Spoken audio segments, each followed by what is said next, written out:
আজ বুধবার ৫ ফেব্রুয়ারি ২০২৫, ২২ মাঘ ১৪৩১ বঙ্গাব্দ। জানিয়ে দেব আজকের দৈনিক ইত্তেফাক পত্রিকার শিরোনামগুলো। বাজার থেকে আবার উধাও সয়াবিন তেল, সরবরাহ কমিয়ে কৃত্রিম সংকটের মাধ্যমে রোজার আগে দাম বাড়ানোর পায়তারা। আন্তর্জাতিক বাজারে নিত্যপণ্যের যে দর, তাতে দেশে দাম আরও কমার কথা, বাণিজ্য উপদেষ্টা। রমজানের আগে তেলের দাম বাড়বে না, ট্রেড অ্যান্ড ট্যারিফ কমিশনের চেয়ারম্যান।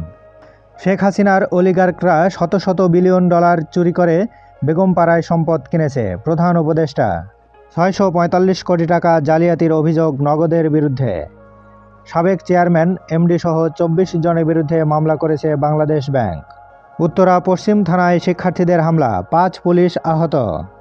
ভোটার হালনাগাদে ৫০ লাখ নাগরিকের তথ্য সংগ্রহ, বাদ পড়া ভোটার ৩১,২৭,০০০।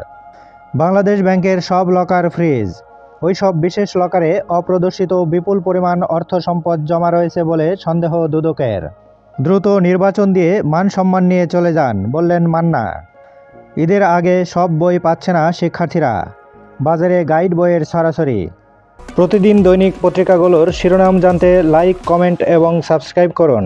এবার শেষের পাতা। ৬ সংস্কার কমিশনের পূর্ণাঙ্গ রিপোর্ট শনিবার। ফেব্রুয়ারির মাঝামাঝি দলগুলোর সঙ্গে আলোচনা, আসিফ নজরুল।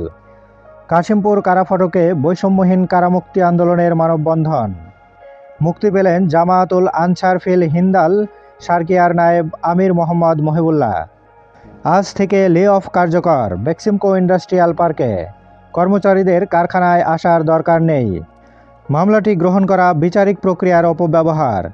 তারেক রহমানের বিরুদ্ধে রাষ্ট্রদ্রোহ মামলা বাতিলের পূর্ণাঙ্গ রায় হাইকোর্টে।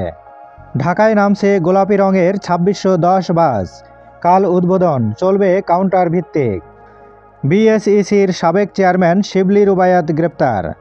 ব্রিটেনের আদলে স্বাস্থ্য ব্যবস্থা গড়ার প্রতিশ্রুতি বিএনপির। বিশ্ব ইজতেমার দ্বিতীয় ধাপের আখেরি মোনাজাত আজ। আওয়ামী লীগ ও নিষিদ্ধ ছাত্রলীগের নেতাকর্মীসহ ৫৭ জন গ্রেপ্তার।